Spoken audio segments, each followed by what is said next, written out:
Hey, let's move into Q&A from the weekend because we are, we're I guess not running over. We don't really have a timetable, but we are going a little bit. So let's get going to it. Q&A in the weekend. Can I just say, I miss Jack Tame already. One interview and I'm missing Jack Tame. Guy in Esplanade. Guy in Esplanade. He's away on paternity leave, his old Jackie boy.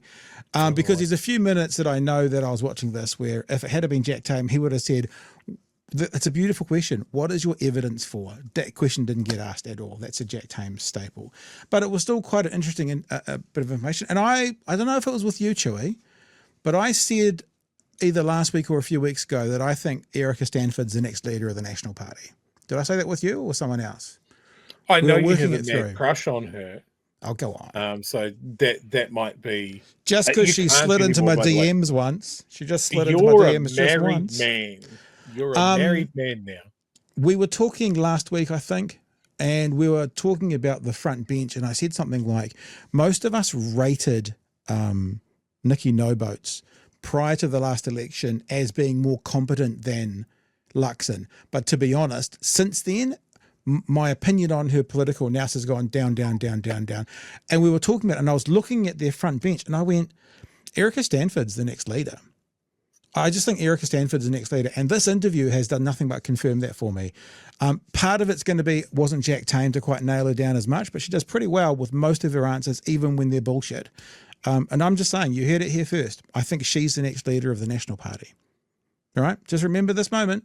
No one else has said it. I said it here first. So let's have a look at this. It's a really interesting conversation because they're talking about home ownership and the Official Information Act. And basically what I hear Erica Stanford saying is New Zealand citizenship, or if not citizenship, permanent residency is up for sale if you have enough capital. They're looking for money. And why are they looking for money? Might have something to do with tax breaks and landlords, but they're looking for money. So they're basically hocking out there the ability to live in New Zealand if you bring enough capital. And yes, this has been done before, but if you listen to some of the buzzwords she uses, it seems a little bit more, desperate might be the wrong word, but a little bit more, let's really make this work. We could have some funds coming in this way.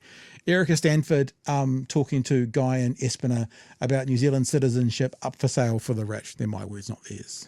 We know that migrants and investors to this country have different tolerance for risk.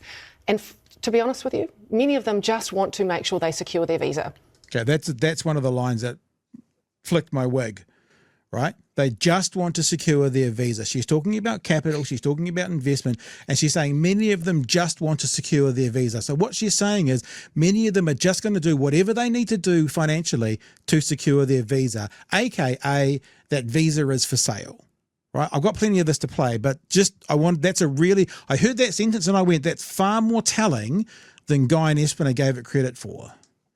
And to be honest with you, many of them just want to make sure they secure their visa.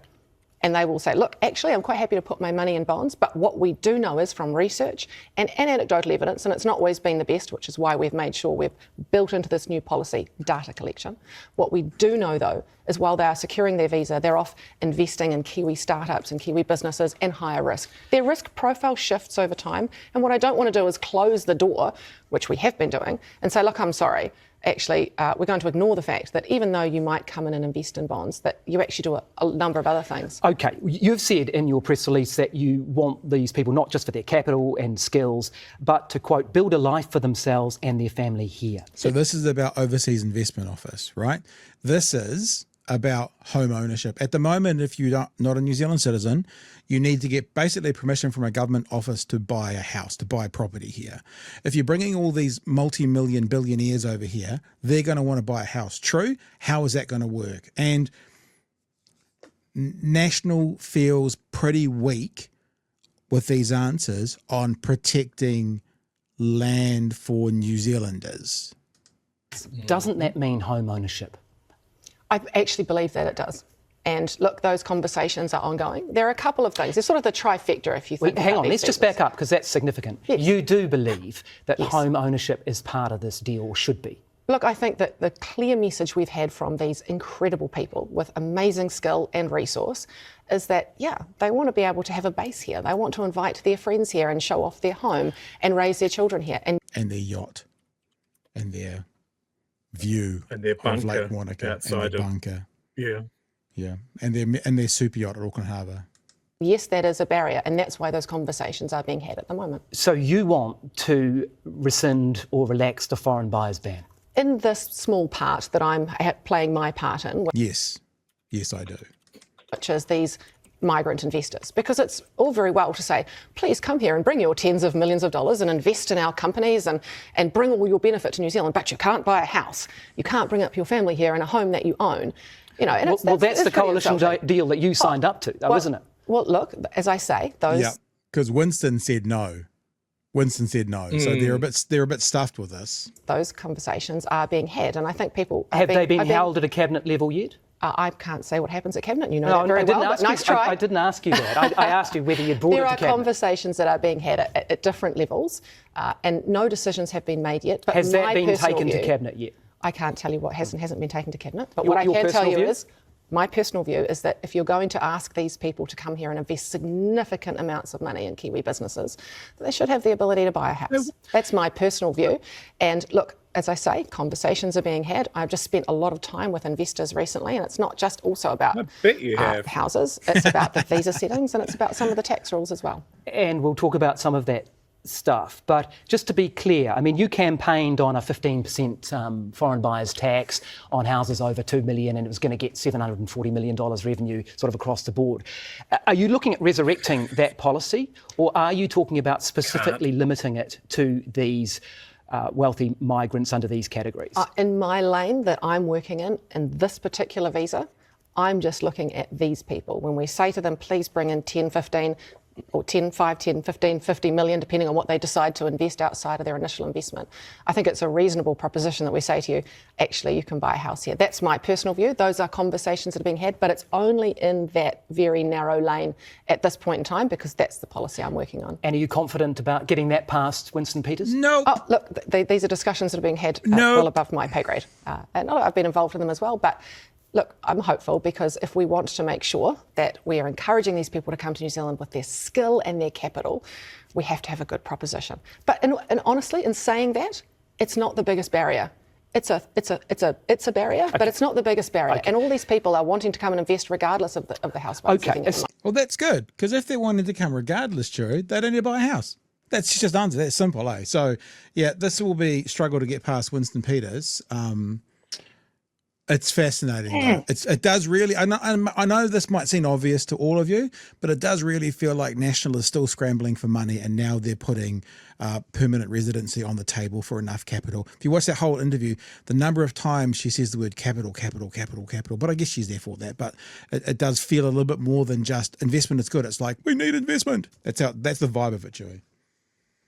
This is how we devolve into a banana republic. We're basically selling citizenships. Like, we did that for Peter Thiel.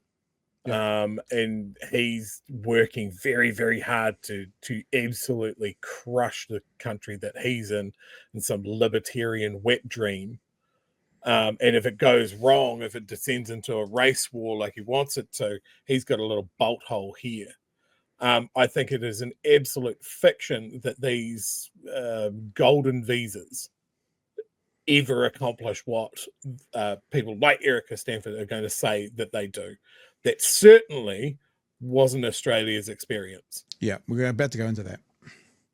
So, yeah, they tried it and shit canned it because it does not deliver what they want and what National is saying that it's going to. They love bringing up Australia, saying they do things better than us, and they've completely missed this one.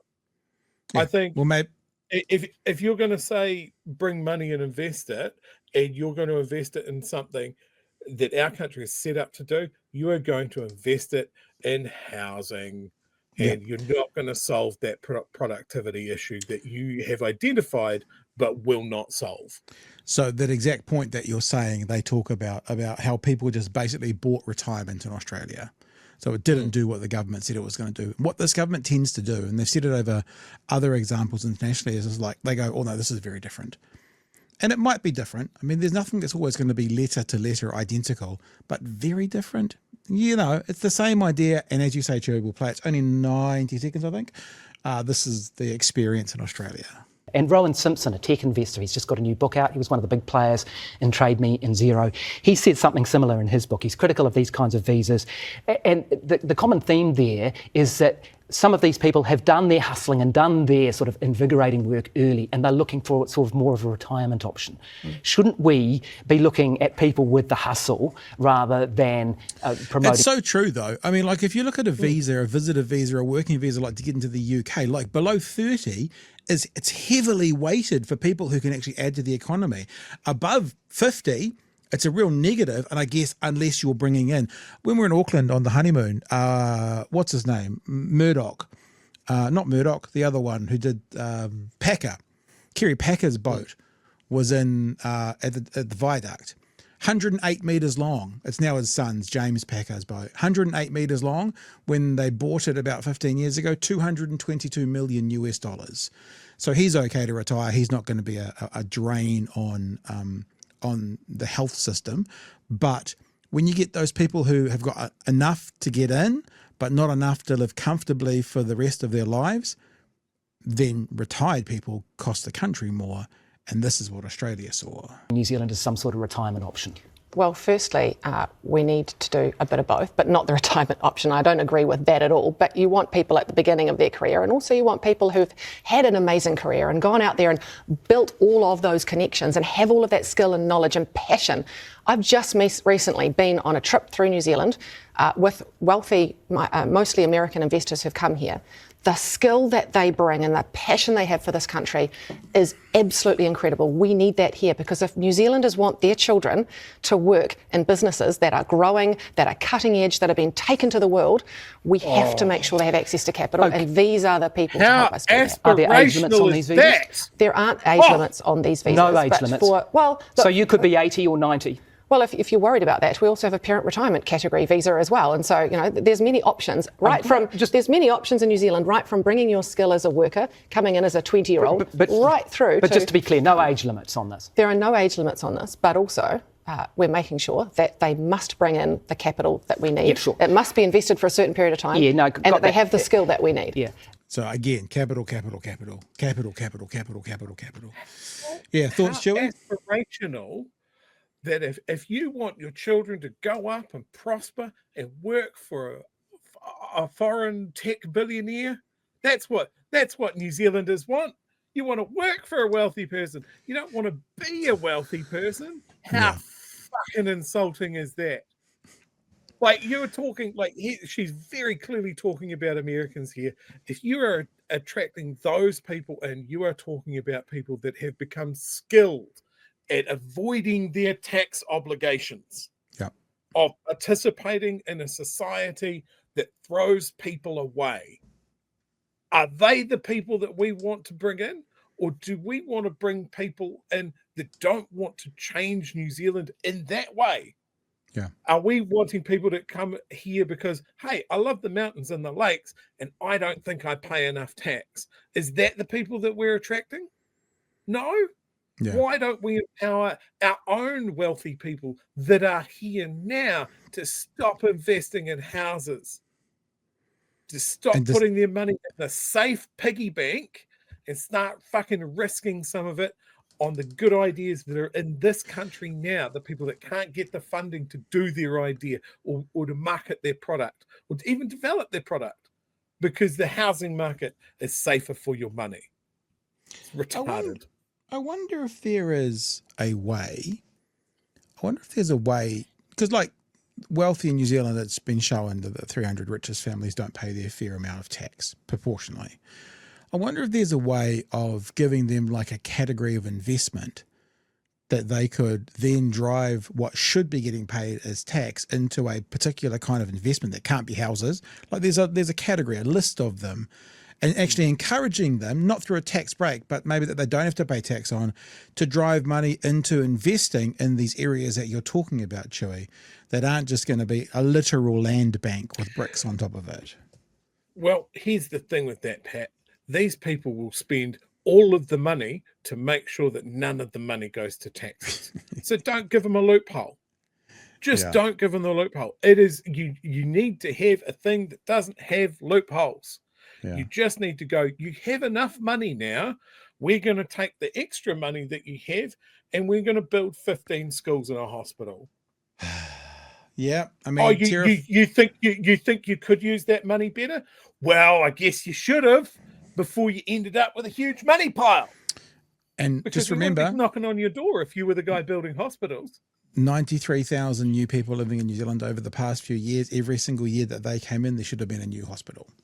So that's how far we're falling. I know the migration's not so crash hot over the last few years, last couple. Might talk about that tomorrow night. But 93,000 people, of which about 60,000 are internationals, of which maybe 15,000 are school-age kids. 15,000 extra school-age kids into our schools over the last 3, 4, 5 years a year. No new real schools being built. This is the forward projection. I thought about it today. Actually, a tiny tangent here before we go back and play the last bit of the interview. Is I was listening to actually Mehdi Hassan talk about why the right are so good at winning elections. And it's that they've got a narrative and a direction. It might be shit narrative and a shit direction, but it's clear. Make America great again. You know, getting New Zealand back on track. The left needs to have a narrative in this country that even if it's a bit chintzy and it's a bit whatever, but then when you ask what are they about, they can answer. And I thought about it as I was walking the dog today, and I was just like, rebuilding from the bottom up. You know, it's like actually starting at the bottom. What are you going to do to me, Chewie? What's happening with that thing? It's a very strange look, by the way. Someone's going to clip this, and it's not going to be good for you. If there's no choppy, they won't stoppy. I thought rebuild from the bottom up, or starting, like a way that they can get a narrative that goes, we're actually going to focus on the most vulnerable. We're going to actually focus on the bottom, and it's going to be trickle up economics. If the people at the bottom are getting the help, they spend it in the economy. You know, if the people at the top get the money, then it goes into their savings account or portfolios. Don't know, just a thought, little side note there. The left needs to figure out a narrative that the next election can be put on a bumper sticker, and that people then go, what do they stand for? And they'll be like, oh, building from the bottom up, or whatever it is. Do you know what historically has been a really productive group of immigrants into New Zealand? Who? Refugees. Every wave of refugees that we have taken, I'm talking post-World War II, I am talking Vietnam, I am talking the Middle East now. Those people tend to build small businesses. Yeah. They also tend to make our food selection much, much better. For those of you at my age, you remember the range of takeaways that you could get in the 80s was a bit grim. But yeah, why aren't we doing that? Why aren't we helping more people at the bottom rather than these guys that don't need help just because they have already amassed a huge portion of wealth and not shared it with anybody? Yeah. Like, I don't see why we should be trying to attract these people. They will conceal their wealth. They will do every trick in the book that they already know to run rings around our government. And they just have a little bolt hole in the South Pacific, a little batch, a little $5.5 million hollowed out mountain somewhere in central Otago. Why are we talking to these people? If we're giving them golden visas, there should be a rule that somebody in a government department can publish the security codes to their front door when it all goes south. Like, something. I mean, I know we're being a bit silly here, but again, it's a little tangent again. Oh, there's a saying for the narrative for the left: "Fuck the rich, yay the poor." Is that someone was talking? I can't remember the context. Sorry, I apologize. Talking about seeing Jason Moore maybe in Queenstown or something in the streets, and literally no one paid attention to him. Just jumped off his bike, walking around the streets, a few kind of East Coast hellos, hey, sort of thing. Everyone left him alone. So I can see how this could be attractive for someone from that world. But, you know, we have things for a reason. I was going to show you one for the rich listers, only because I saw it the other day out of interest. You got 60 million, Chewie? You got 60 million? Don't. You got 60 million. You can own an island in the Hodaki Gulf up by Auckland. No, you don't have 60 million. For some people, that's like this is what Erica Stanford's talking about. Someone with $60 million come and buy an island. Yeah, we'll give you a helicopter permit. Yeah, sure. Like this is it's just so desperate. Like, they fucked up their numbers. They don't know how to solve it. And their idea is a garage sale of visas. Yeah. Come on. So let's get to the last couple of parts of this story. She is also the education minister. And in this part of the conversation, they are asking about teachers and professional development. Because remember, there was a Mr. D. Esmore, D. Samore, who said last year, we got there, last year, that there would be no teacher-only days during term time. That was from David Seymour. That wasn't from Erica Stanford. And this is what I'm saying. You watch this clip, and this is part of the thing that makes me think she will be the next leader. She's confident, she's clear, tells David Seymour to pull his head in. But Okay, you talked about professional development. I think there's a $20 million fund, isn't there? for mathematics, For for 1 year. mathematics, yeah. Okay, and when do they do that? Because, last year you said no teacher-only days during term time. I didn't say that. What There is are it? teacher-only days during term time. In fact, I've given for this year 2 that I've said to schools that I am allowing you to have, and then another 2 that the boards can You choose didn't say to roll that but out. your associate minister did. Well, I think he knew at the time he was overstepping the mark somewhat, because it's my decision. I'm the Minister of Education, and when we are rolling out a new curriculum, we have to have curriculum days. And I am not in a position, because of the way that the system works with the unions, to say you must do it in holidays. This is interesting. So you're saying to David Seymour this morning, sorry, mate. We've already had these conversations, and he knows. I am the minister. I set the days, and I've already done that. So did he run that past you before he came out and said there won't be any teacher-only days in term time? Look, I don't think at the time he did, but we had a conversation afterwards, and that's been sorted. The one part that's missing is, why didn't he retract? Like, why? If that's the case, why didn't he retract? And he didn't. And if Guyon hadn't asked that question today, we would never have known about that. This has just got 35 seconds. So he's wrong, and there are teacher-only days in term time. There are teacher-only days in term time, and it's not because, look, would I love to have them at other times? Of course. But the settings are such that we have to have them during term time. We're trying to keep them to an absolute minimum. But my message to parents is that during those times, those teachers are looking at the new curriculum, they're unpacking it. Yeah, this is patronising. What is she implying, that last time they just had like cocktails and played mini golf or something? It's what professional development's always been about. The year-by-year knowledge-rich curriculum that's now internationally benchmarked, because we have a world-leading education system in Train, that they will be unpacking it on those days. It was really important to us to make sure teachers have the time to unpack the curriculum. Okay. There you go. So that was, that was strong. David Seymour got told to put his head in. The pity that didn't happen publicly. She's good at messaging. Sounds reasonable, good at messaging. If you take that in isolation, of course, any questions that have been directed at her about lunches, which also come under Coming next. education. I love it how you set up our next clip every time, Joey. Fucking how does this happen? Yeah, she farms it off. It's not her responsibility. You're the That's minister. exactly what happens. The buck stops with you. All of it. And this is something that this whole government is bad at. They're passing buck like it's a football. Yeah. Oh, well, should we just keep going for the last clip? Because this is exactly what you find out. Because the irony is, exactly right. You are the minister. In fact, the handbook says you're ultimately responsible. And she just won't. She won't take responsibility for school lunches. Look parents in the eye and say, we are giving your children lunch. Well, of course we can, because that's exactly what's happening at the moment. School lunches are being rolled out. And that is, as you know, But they're not being rolled out on time, and often the food doesn't get there. We just saw on Friday it was Pie Day. Friday Pie Day, I did see that. Yeah, which would be a laugh if it wasn't for the fact it's one that day. It's one day. No. Sorry, Minister. We said this very clearly last week. You don't get to bury the lead. It's not about the pie. No one cares about a pie. No one cares about one day with a pie. We're not going to make this. The right are so keen to make, look at them all freaking out about a pie. It's not about the pie. It's about the necessity to have an easy meal to try and catch up with the promises that you've made that you could not fulfill. This is a delivery conversation, not a kind of food conversation. You made these promises with Compass.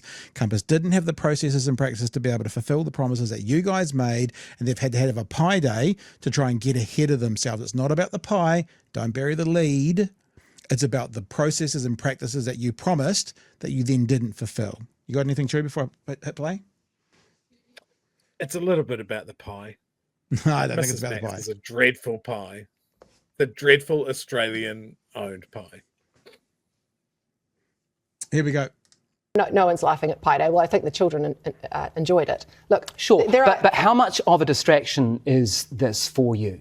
Oh, look, for me, it's not a distraction at all. I am focused on, as I've said, the curriculum, the resources, Because? professional learning and development, making sure that kids have access to twice-yearly Sure, assessments. but 33% I'm of totally schools, focused there. 33% of schools using this program have contacted Ministry of Education with complaints and queries. So 141 out of 466 schools. Is that acceptable? Look, I think David Seymour, if he were here, would say, of course, there was. There you go, Chewie.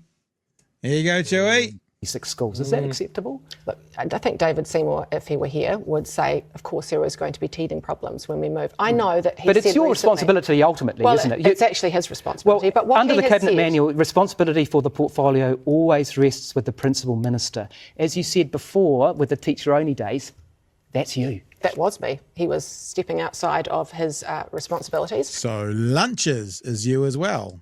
When it comes But to school school lu- lunches, they are his responsibility. But what I would say is, in the last, That's like a CEO saying, "Well, it's the manager's fault. It's got nothing to do with me. You don't get to do that. The buck stopper is always the one at the top, and for that, it's the primary minister of the department."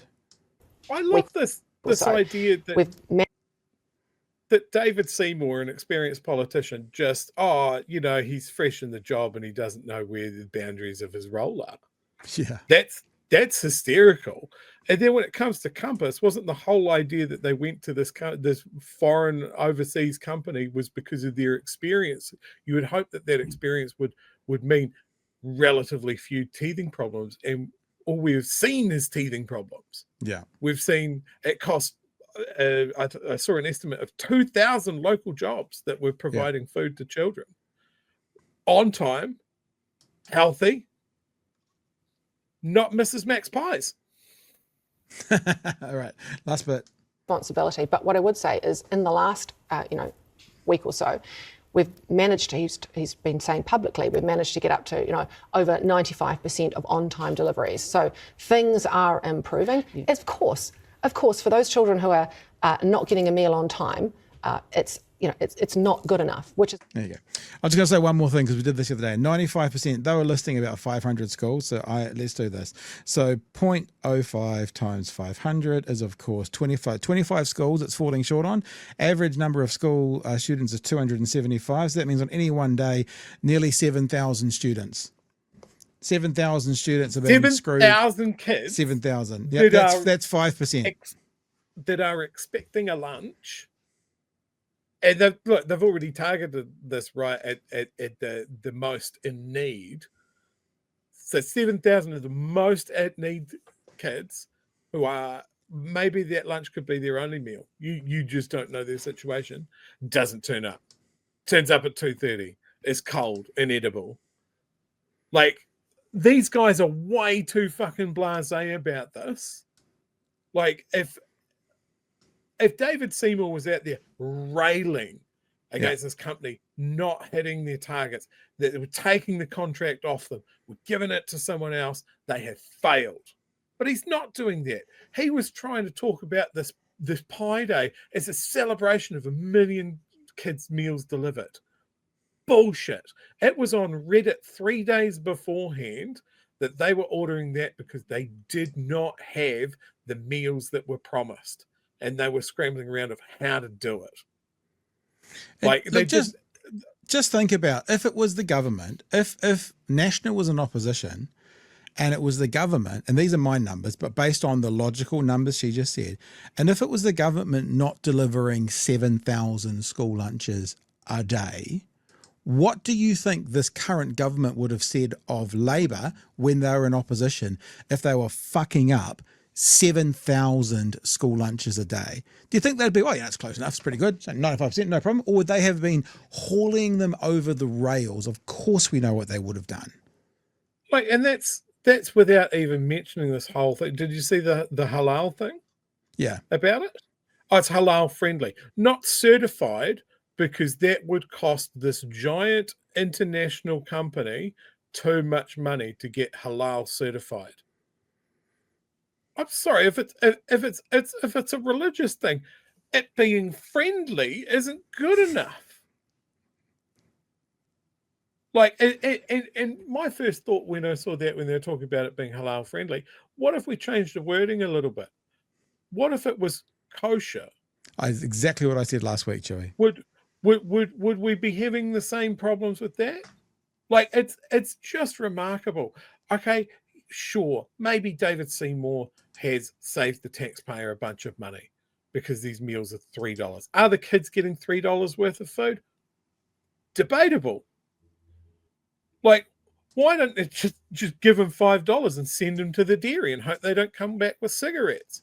It's so deeply dumb, so deeply disrespectful. And every time these guys get asked by what's left of our media, they are so dismissive about it. Like, it makes me so angry that these guys are fucking around with feeding kids at school. And like, I'm a taxpayer. I don't care how much money goes to feeding kids at school. I want to do this don't. again. One of the things we do in this show, and I know some of you might be a bit sick of me saying this, is we will judge them by the standards they set for the others and the standard they set for themselves. School lunches is easy. This picture here is the standard they set for themselves. This is their And they turned the launch day. contrast up on that picture. That looks Why? 'Cause oversaturated. This is the standard they set for themselves. Not brown enough. This is the standard they set for themselves, right? This is their standard. This is what they're delivering. Fucking even the This is what press they're delivering. photos were depressing enough. Like, we talked about how depressing, like 2 scoops of rice, 1 scoop of brown stuff. We talked about how depressing those meals looked, and little did we know how much more depressing it could get. The thing about it is, that's not even the worst of it. I mean, if you actually have a look at the imagery around the school lunches, this is actually what they promised. This is what they promised, right?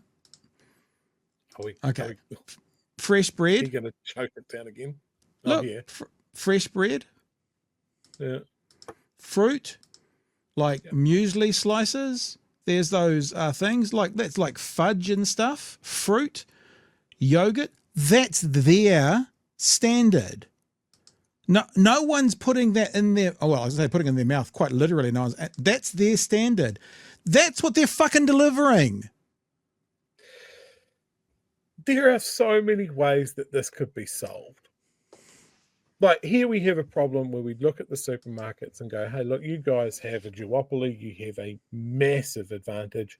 You are generating super profits literally every week. Why are you guys not delivering food and yogurt and all of these sort of things to your local schools? Yeah. Like, it'd be great for them from a branding and a community-minded point of view and really distract by how much they're fleecing us. They're in every major centre. Like, why is that not a thing? Why is the government not showing them a big bat and going, if you don't do this, we're going to break you up. We're going to let Aldi in. We're going to fucking make a new supermarket called Kiwi Supermarket. You know, we're not using it. We have just gone cap in hand to a company that has been caught bribing officials, that has been caught saying that the meat is not horse meat. Honest, why would we put horse meat in it? Oh God, you've tested it and it's definitely horse meat.